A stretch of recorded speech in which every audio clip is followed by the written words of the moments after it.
Hi guys, I am going to make a 5-gallon batch of wine today using an elderberry concentrate that I got at the hardware store. So this is what I'm using, and there's actually instructions on making the batch of wine on this bottle, but I'm going to deviate a little bit. So one of the deviations I'm making is I am going to add extra sugar to up the alcohol content a bit. I'm also going to add pectic enzyme and yeast nutrient, which are not called for on this recipe, but I'm just gonna, but those are kind of better safe than sorry ingredients. And I will just go ahead and show you all the ingredients I'm using today. I have my 1 gallon of elderberry fruit concentrate, and this is actually mixed with a couple of other things. I think there's like white grape concentrate and apple or something, so it's a mixture. And there's also citric acid in here. So based on what I've researched, there's no need to add acid blend to this batch of wine I'm making. Also, yeast nutrient is not called for in the directions on the back of the elderberry concentrate bottle, but I'm gonna go ahead and use it. I'm also going to be using pectic enzyme to eat up the pectin that's naturally occurring in the juice. They don't call for it, but I'm adding it anyway. And then of course my Montrachet yeast, which will be, I will add that 24 hours after the pectic enzyme. And so this is what I'm working with here. No, I'm not going to add any sulfites because, or Campton tablets, just because it doesn't ask for me to on the recipe. I would normally do that if I were using my own must from fresh fruit, but I am skipping that. And I'm also foregoing tannin because elderberries are actually very high in tannin. And of course, the yeast is going to be kind of the last step of primary fermenting, so I'm not going to be adding that today. These 3 things are what I'm going to be adding today, in addition to water. Oh, you know what? I lied. I'm actually going to be adding some sugar dissolved in water.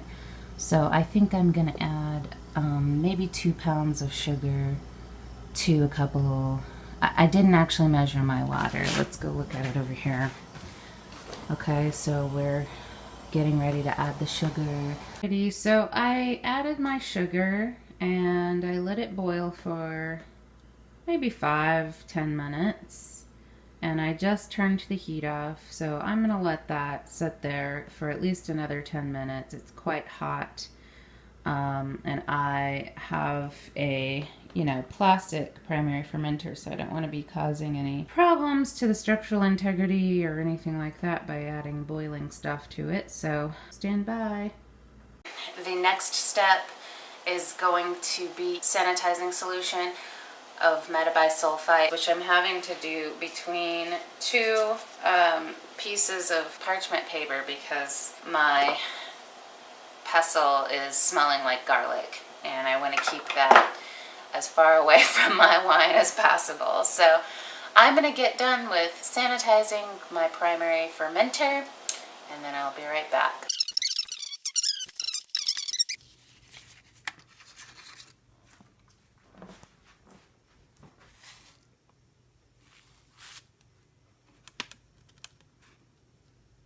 Okay, we are all sanitized and ready to go. This is full of sanitizing metabisulfite solution.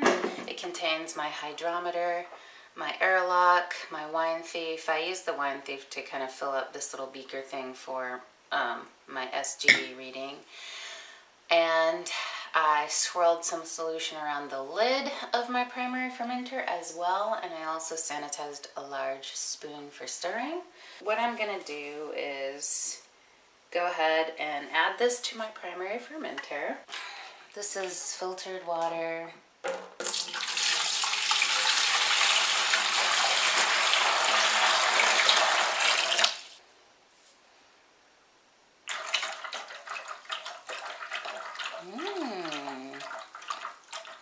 Pretty color. Oh, it smells so good. So what I'm going to do now is just add some water to this so that I can get all the juice out of here, as much as I can, in there.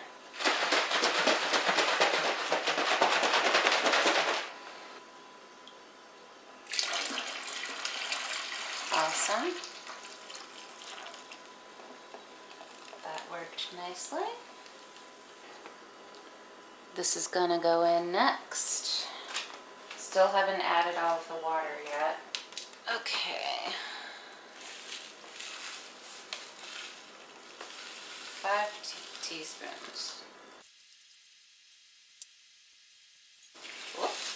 Okay. Added a little extra there at the end. I'm gonna just go ahead and add my pectic enzyme now. And we are going 2.5 teaspoons of this guy. Alright. Okay, I have my sanitized spoon, and I just pulled it straight out of the sanitizing solution, sodium metabisulfite. Alrighty, so I added a little bit more water, and I just can't wait anymore. I know that's really bad if you're making wine and your reason for doing something is because you can't wait, then that's a sign that you shouldn't do it. But, you know, I think I was overachieving with this sugar water anyway. It hasn't had steam rising from it for a while, and I just added more cool water to it, filtered water to it, to help cool it down faster. It's a step up from lukewarm. I would have preferred it to be lukewarm before I did this next step, but I just want to get everything sealed up because there's like dust floating around and everything.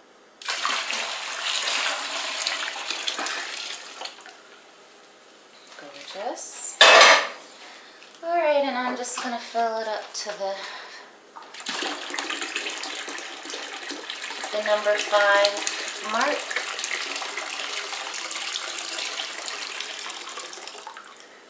Okay. Give her one more stir. I've added all my ingredients I wanted to add for the first 24 hours. Now I have not added my yeast. I'm going to do that tomorrow. The instructions say to stir this for a good 2 minutes, so, you know, go for it. Okay, I think that's enough stirring. So what I'm going to do now is take a specific gravity reading. Uh-oh, I gotta work fast. I have some fruit fly uninvited guests hovering around. Okay, so I have my beautiful sample of my... Oh. What are we working with here? Yeah, we're like at 11 point something % alcohol. It's at 0.9. So, we're looking at about a 12% potential alcohol. That's totally fine with me too, because if you look at the, this is the table wine range anyway in the green. And it's right at that long 90 bar. So almost 12% alcohol, potential alcohol. Alrighty, so I've returned my sample back to the primary fermenter. The SG it was hard to tell, it was 90 or 91. So I might actually just review my footage later to see what it actually was. I sanitized my lid here. I'm going to go ahead and fit with an airlock just so this hole is covered, and I will fill my airlock with the metabisulfite solution it's already soaking in. Okay, fitting in the airlock now. And we will return in 24 hours to add our yeast. All right, good morning. So it's the next day and it's been 24 hours that the pectic enzyme has been in the must in here, and I have my Montrachet yeast. I don't know how they determine this is Montrachet, but my hardware store knew and I trust them. So we're in my basement, by the way. So it's nice and cool down here. I actually opted to be in a cool place because it's summertime where I live and it's actually a little too warm upstairs. I don't have central AC. It's more around 72 to 75 down here. It's actually pretty warm, kind of, for a basement. All right. It's probably more challenging than it needed to be. I was holding my breath. Okay, we're all sealed. So I'll give it 5 to 7 days. After 7 days, 1 to 2 weeks, I'm going to check the SG, and if our potential alcohol has reduced to 3 to 4%, I will go ahead and siphon off into the secondary fermenter. And meanwhile, I'll just let this baby start cooking.